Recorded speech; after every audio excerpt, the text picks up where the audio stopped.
नमस्कार। आज आप जानेंगे दक्षिणी ध्रुव के बारे में मजेदार तथ्य। कितने लगातार पायनियरों ने पृथ्वी के दक्षिणी ध्रुव को जीतने की कोशिश की और कितने मारे गए। ग्रह पर कई दुर्गम स्थान हैं और दक्षिणी ध्रुव को उनमें से एक माना जाता है। आधुनिक विश्वसनीय उपकरणों के साथ अब भी वहां पहुंचना मुश्किल है। हम अतीत के बारे में क्या कह सकते हैं, जब लोग केवल उत्साह और सरल उपकरणों से लैस थे।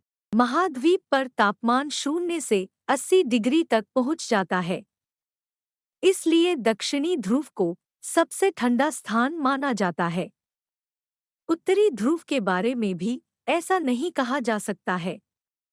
वहां इस तरह के ठंड नहीं है। सर्दियों में दक्षिणी ध्रुव पर काम करने वाले शोधकर्ता पूरी तरह से स्वायत्त रहते हैं। ईंधन ऐसे ठंडों का सामना नहीं कर सकता, इसलिए कोई परिवहन वहां नहीं जा सकता है। ग्रह पर 2 बिंदु हैं जहां सभी समय क्षेत्र अभिसरण करते हैं और एक बिंदु दक्षिणी ध्रुव पर है। न्यूजीलैंड दक्षिणी ध्रुव के सबसे नजदीक है। दक्षिणी ध्रुव पर रात और दिन 3 महीने तक चलते हैं, जैसे सूर्योदय और सूर्यास्त। दक्षिणी ध्रुव पर हमेशा हिमपात होता है, क्योंकि वहां का तापमान कभी भी 0 से ऊपर नहीं जाता है। इसी कारण से वहां बहुत कम वर्षा होती है, प्रति वर्ष 222-140 मिलीमीटर। बिना परिवहन के पैदल दक्षिण ध्रुव पर विजय प्राप्त करने वाले पहले साहसी खोजकर्ता मीसनर और फुट्स थे, जो 1989 में थे। दक्षिणी ध्रुव पर अब तक का सबसे अधिक तापमान -12.7 डिग्री सेल्सियस रहा। भौगोलिक और चुंबकीय दक्षिणी ध्रुव के बीच की दूरी लगभग 2700 किलोमीटर है। सटीक दूरी की गणना नहीं की जा सकती, क्योंकि चुंबकीय ध्रुव लगातार गतिमान है।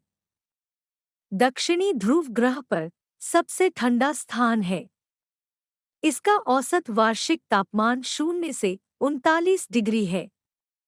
कुछ शोध केंद्र बर्फ पर खड़े होते हैं और धीरे धीरे बर्फ के द्रव्यमान के साथ आगे बढ़ते हैं। अभी भी संचालन में सबसे पुराना स्टेशन संयुक्त राज्य अमेरिका द्वारा 1957 में बनाया गया था। दक्षिणी ध्रुव पर सबसे कम तापमान 0 से 82 और 8 डिग्री सेल्सियस दर्ज किया गया। दक्षिणी ध्रुव पर बर्फ की मोटाई 2 किलोमीटर 800 मीटर है। 1911 में 2 अभियानों ने दक्षिणी ध्रुव पर जाने की कोशिश की। पहले का नेतृत्व शोधकर्ता अमुंडसेन ने किया था और दूसरे का स्कॉट ने। अमुंडसेन का कुत्ता स्लेजिंग अभियान स्कॉट की तुलना में 1 महीने पहले दक्षिणी ध्रुव पर पहुंच गया। दूसरे अभियान के लिए इस तथ्य के साथ आना मुश्किल था कि वे पहले नहीं थे, लेकिन सभी शोधकर्ता मर गए, क्योंकि अंटार्कटिका के तटों पर लौटने की ताकत नहीं बची थी।